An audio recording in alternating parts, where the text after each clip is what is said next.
Welcome to our podcast, Speak Up, where we discuss racism and Islamophobia in Dresden and the DIS community. Today we have a special guest, Dr. Khalil, who will be discussing Islamophobia in Dresden with us. Hello, we wanted to discuss with you. I've heard that you've been here in Dresden for a long time, have been very involved with these Islamic communities. So our first question is, what and who are the Islamic communities here in Dresden? How many are there? Where are they? How did they start? How many Muslims? Communities. Communities, Islamic communities in Dresden, or not? Yes. Okay. I came to Dresden, I think, 2008, from Japan, from Tokyo, to Dresden. And at that time, I think it was a little bit few thousand, maybe a few thousand of people, maybe not more, 2,000 or 3,000. Yeah, it has gotten a lot more diverse in Dresden recently. And recently, I think, after in 2015, 2016, a big group of people come as migrants from different countries, from different Muslim countries, Afghanistan, and Ethiopia, Eritrea, Syria, Iraq. And I think now maybe we have more than 12 or 13,000 Muslims in Dresden. That's my feeling. Okay, I don't have exact numbers, but that's what I can feel. And we have so many also associations are working with migrant groups in different fields for language and other things. Yeah. Okay. Do you also know how many mosques there are here? Yeah, we have here 3 mosques. We have Marwa Shibini Mosque. We have Islamic Center, Marwa Shibini in Johannstadt, Islamic Center in I can say Friedrichstadt, or Global. Yeah, it is Flügelweg, the area name, and also we have a Turkish Islamic mosque on center, and this is in Lubtau. We have other small places. They have also little bit maybe another Turkish Halle or hall. They are using it for also prayer, and also another group. They have also small place for also prayer. It is another Verein.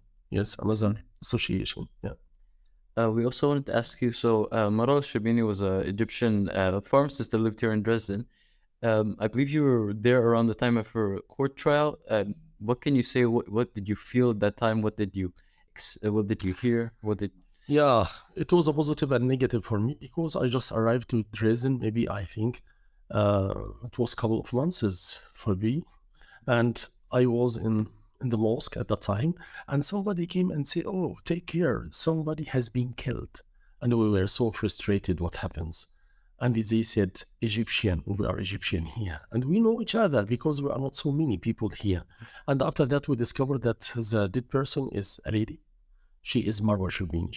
She is pharmacist, and her husband, Dr. Alwi, he was doing his PhD in Max Planck Institute, and it was like terrible time for me. We quickly went to the hospital, and she was stabbed severest because she just have what we can headscarf. She asked a guy to play with her son Mustafa. But he started to abuse her, insult her with very bad words. You are fundamentalist, jihadist, Muslim, terrorist. Yeah. And these words, and she sued him in the court. And in the court, they fined him to pay some penalties or fine. And after that, he didn't accept again. They went to the court, and the court make it double almost. And in the court, he just take her and he hide a knife in his socks. And he started to kill her, and he tried to kill her husband. And he said, "You should help me to get rid of these insects or these bad things from this community." I was a guy who gave the word on behalf of Muslims and Arabic people here in Dresden. And you were court trial? Yeah, you can find my video. I give in the front of Rat House, in the front of ministers. on this on behalf of all people. And also I give the name of this place, Marwa Shirbini. I give the name because at that time we are Yeah, you searching. honored her. I saw that. Yes, because we are searching at the time for a place, and we said we would like to have a place to reveal or what to be like a bridge between societies, to stop this kind of misunderstanding about Islam and Muslims, and also to build the bridges between cultures. Because if you don't know, you are enemy for you don't know. If you don't know something, maybe a little bit worry, but if you know and communicate with people, it would be easier. That leads to my next question. Why do you think people look at Muslims in that way? Yeah, it is a very good question. I think there's so many reasons. We have historical reasons, and we have media reasons. We have bad behaviors of Muslim reasons. So if I can just quickly mention why that, I think Europe for the first time in its age, I can say, they consider themselves as European from Crusade. Do you hear about this Crusade?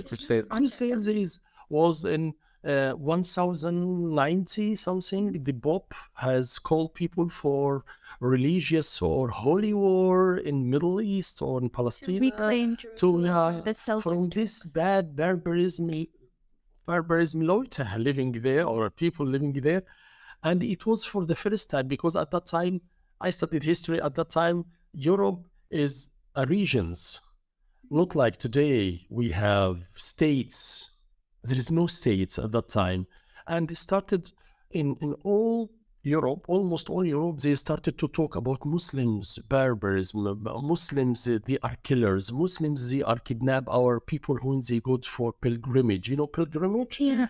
And it started these fake stories for how Yeah, it was said that the Crusades were one of the first gruesome- because for 200 years, mama on parents talk to their kids, talk to their families, talk to their baby. So you talk about these bad people who are controlling, what I can say, the grave or the place of holy places for Christians. This is number one. And in the meantime, this is settled down. And of course, after that, we have a big conflict between Muslim societies in history and Christian society. This is maybe second. And the next, what we can say, this is maybe very deep reason, and I can say also we have also what we can say, this competition between this East and West. If you read in history, it is all the time there. Second, maybe in recent or in current modern times, I think media all the time mention, if you have a crime, they mention too with the religion of the criminal, if he is a Muslim. If a Muslim, they say a Muslim criminal or Muslim terrorist has done blah, so and so. But if another religion, another belief has committed the same crime, they never mention the religion. They only mention the religion if he is a Muslim. So fear mongering. Yeah, so they make a connection between the crimes and Muslims and Islam all the time. So in the mind of most of people, oh, Islam is a terrorist religion, or this is a very tough culture, because all the time they make this link between crimes and the religion.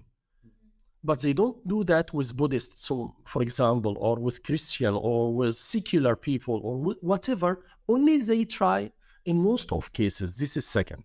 And of course, a third, also bad behavior of Muslims.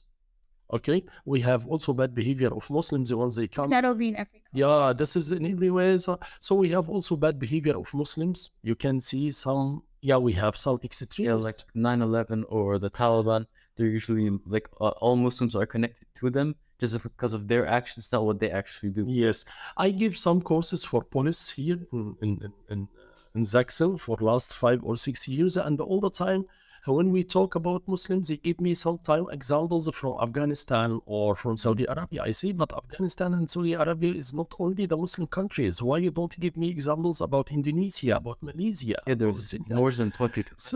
So we have more than 52 Muslim majority countries in the world.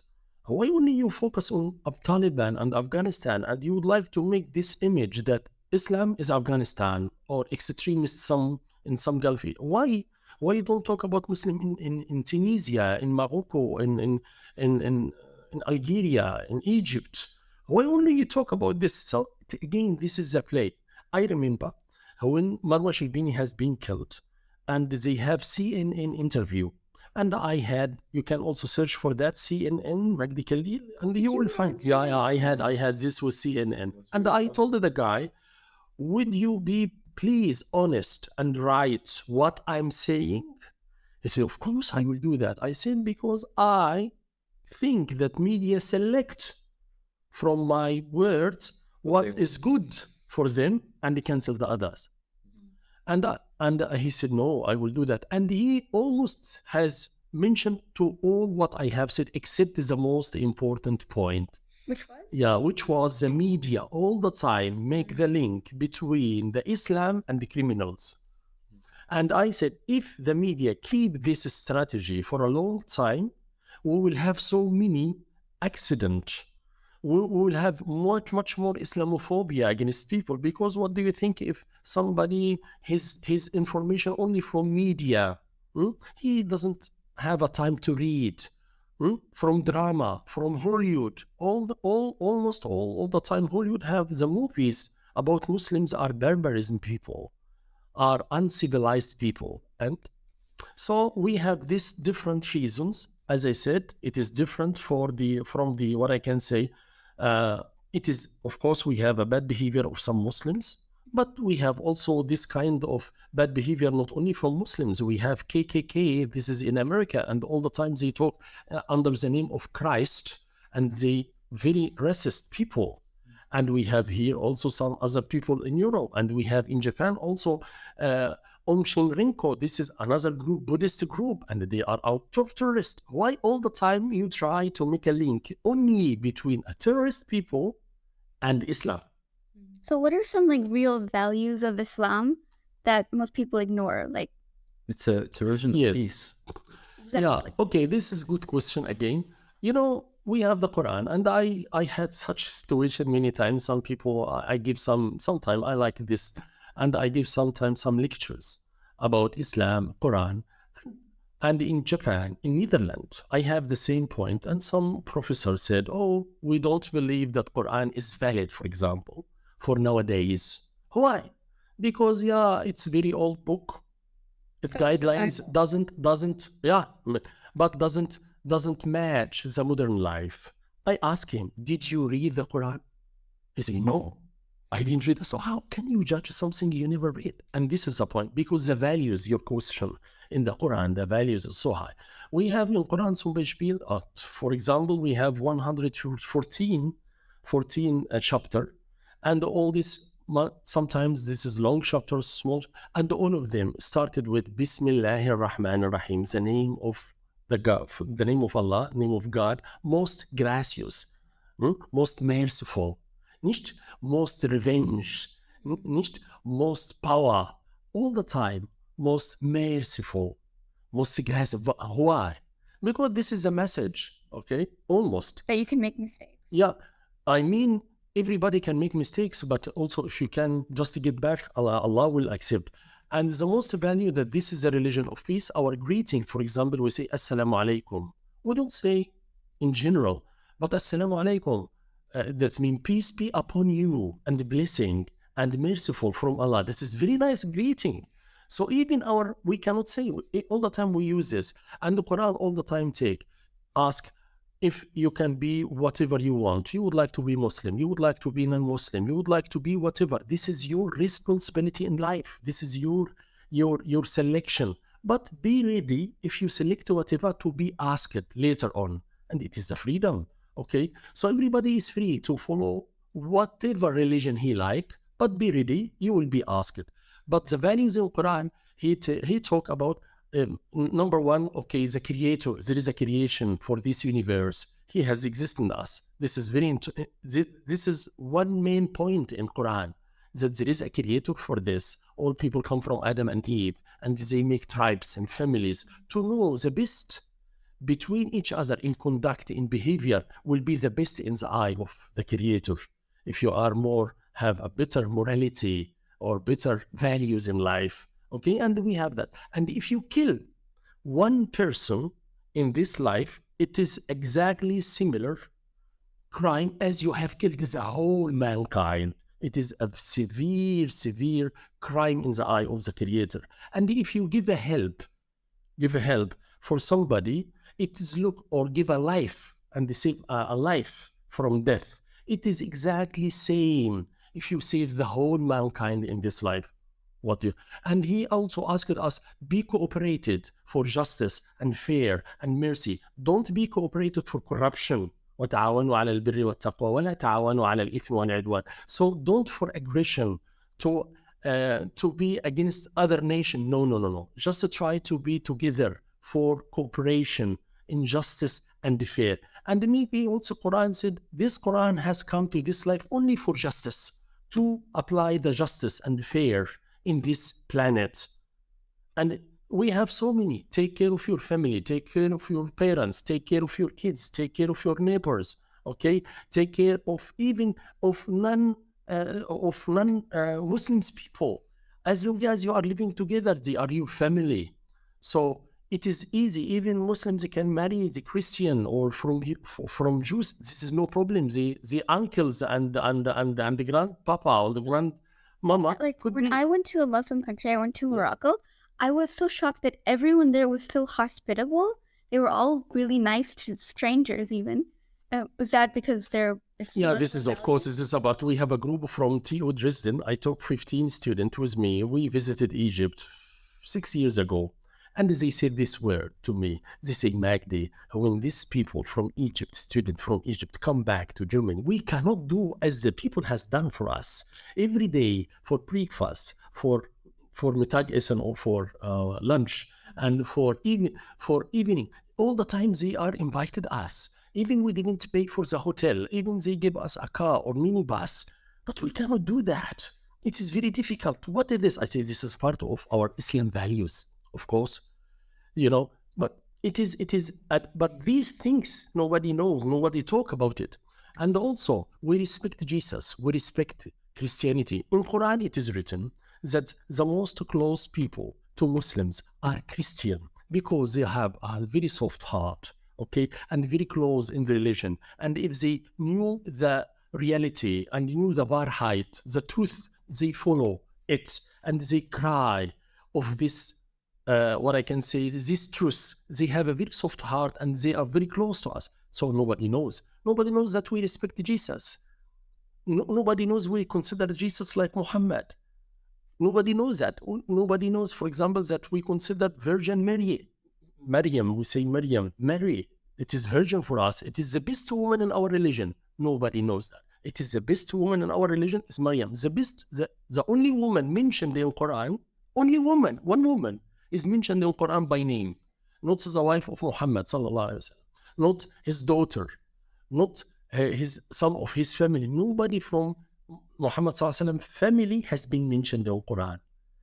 Okay, but only Maryam has mentioned in Quran. We have one chapter and it is written, Maryam, in Allah astafaki wa taharaki wa astafaki ala nisa'i. Allah has selected you and chosen you upon all women, all over ages, all over times, all over nations, to be the best, purified. This is Maryam. And why also Quran doesn't talk about Muhammad life and the family. Muhammad has, sallallahu alaihi wasallam, had all his kids has been died in his life. You never find anything mentioned to him in Quran. Why? Because Quran is for mankind in our belief. Quran is not only for a people in Mecca or people, so it will talk like a biography about Muhammad. No, it is not a biography. It is guidelines in trade, in business. And we have this value in Islam. As I said, we have to pray, to have a good link with your God. Okay. And we have also to pay for poor people. We call zakah. This is kind of donations. You should pay this almosen or this zakah. Why? Because if you have extra money, spare money, you should pay for others. You should take care and start with your family, with your brother, with your sister, if they are poor people. There are also like a lot of controversies in the Quran. Like a lot of people talk about how it like restricts gay people, or even like that you should abuse women. those are myths. That's why I'm asking about it. What would you say about those? Yeah, it is very simple. And again, people don't read. I'm sorry, but okay. For this, Quran doesn't come with something new. It is written in Bible, and it is written as well in Old Testament and in New Testament. In Bible and the Torah, it is forbidding gay and lesbians. Not only Quran. Okay, Quran asks people for family. Man and woman can have a family. Okay, and by this, the life will be prospered. And by this, we can have kind of life, normal life. But Quran talk about this like Bible and like Torah. It is not only Quran, because only they focus on that. It is because we believe in Bible and we believe as well in Old Testament. And the Quran doesn't say what I say, it will be a big punishment, or everybody is free to do what he wants, but Quran against it, of course. Quran against gays or homosexuality, and Quran asks like Bible on the like Torah for a family, for a man and woman, and they take care of kids. It's number one. And for women in Quran, I have met a lady in Netherlands when I was doing my master, and in the television there, they have a program every Sunday. Every Sunday, they have a program about each religion for 40 minutes. And on Sunday, we have also one. And I have seen in Ramadan a lady called a Dutch lady, Netherlands lady, and she said, I became a Muslim. Do you know why? I was so interested to know why. She said, I was being in a boarding school. You know, boarding school? Yeah. In a boarding school where you stay all the time there. And she said, once I would like to join the university, I went to a library to get some books. And I found one book fall down. I take it, it is Quran, I hate it. I just put it back. And again, I take around, and again, the same book fall down. I say, oh, this is a message. Maybe I should read. She read it. And she said, after I read it, I was completely astonished, surprised. I said, why? Because what I have read about women in Quran is quite different than what I had from different sources. People don't read. She said, I became a Muslim because the Quran gave a woman. This is my mind. She said, maybe people against me, but they don't read. Read first and they come to discuss with me. Because Quran gave the woman the right of inheritance, father, before they don't inherit anything. Quran said very clear, man is like a woman. They have duties and they have also, they have duties and they have rights. It is very clear in Quran that man is like a woman. It is similar. And if you do good or bad, man or woman, for example, in Quran doesn't say that Adam get out from the paradise because of his wife. Of course, no. We don't believe that. We believe that Adam has committed the mistake, not his wife. And this kind of point also made a big problem in several countries for centuries, that all the time they think that the woman was the reason for Adam to get out of the paradise. So they humiliate, underestimate women because she was the reason for us to get out of the paradise. No. It is very clear in Quran. No. Adam has done it. Adam. But so anyhow, so the woman in Quran, I believe, only I ask people to read because they have a rights. They have so many rights in Quran. What I can say, she have independent financial status. She can have their own money. Okay, as a man, if I would like to marry, I pay everything. Quran say, I pay everything. My wife doesn't pay anything. Even she has a money for her. If I work and my wife work, my wife doesn't pay anything. I pay everything. Electricity, water, rent, meat, alles, everything I pay. My wife, she is working. If she would like to support, okay, she could support. But if she doesn't want, I cannot ask her. You understand what I mean? That's why the responsibilities of a man to take care of his family, to deal with his wife as a queen. You know, in English and in Arabic, it's quite interesting. We say housewife, correct? Hausfrau, correct? What is the word in Arabic? We say Rabbatu Manzil. This is the queen of the house, the lord of the house. Not only house table, house television, house cup. It is Rabbatu Manzil, house of the wife, the queen of the house. The lord of the house. So even the language. So I feel our women, of course, we have some problem for women, to be also honest, but at the end, still women have a lot of rights. And I think only we need talk with others to have an idea what are these rights in details. So we have about 3 minutes left. I just wanted to end off with one last question. So Saxony is very populated with Pegida, the people. How does that affect your everyday life when they're like protesting or when they're... And also, most mosques have a police car outside, and I see the police car outside to protect the people. Usually, the Yeah, during trying to Ramadan. protect and put some bridges or some, what I can say, barriers to between. Of course, yeah, Begida, started maybe 6 years ago or 5 years ago. Of course, I hope with Begida, I hope if there is a chance to talk with some of people, we respect so much dialogue. Okay, Begida is a little bit, Begida is abbreviation for patriotic European gegen against Islamization of Europe.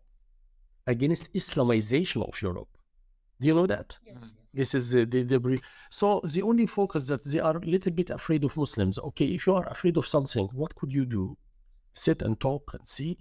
Correct. Of course, this has affected us so much in the city. And sometimes my daughter, because she has a scarf, or my wife, she cannot go out on Monday when they have demonstration. I remember when I was a little kid and my mom picked me up.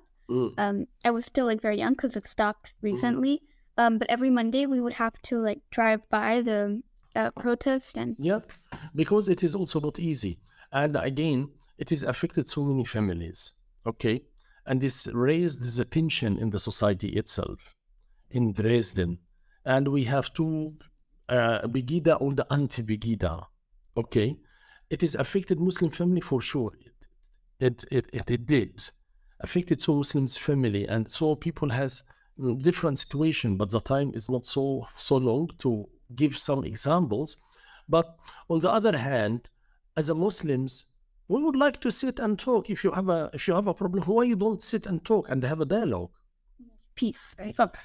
But if you have misunderstanding about me, why you don't sit and talk to me? Why you don't come and later?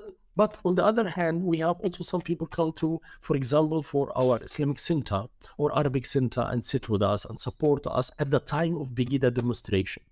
So Begida, as I said, they are against of Islamization of Europe. They have some concerns. They have fears of that. And to overcome these fears or these concerns, what could you do? You have only one way. Sit and talk and see this is reality or not. Diplomacy and... Yeah, of course. Okay. For sure. So that's a nice way to end the podcast. Thank you. Thank you so much. If you'd ever want to come back, you're welcome. We welcome. Come anytime, please. Yeah, thanks a lot. And I do appreciate it. And I So, hope that yeah. other people listening to this will learn a lot. Yeah, thanks a lot. And also, I'm very happy to be with you. And I hope, we can sit together 1-2 times. I'm very happy to sit again. Thanks a lot. Thanks a lot. you. You're welcome.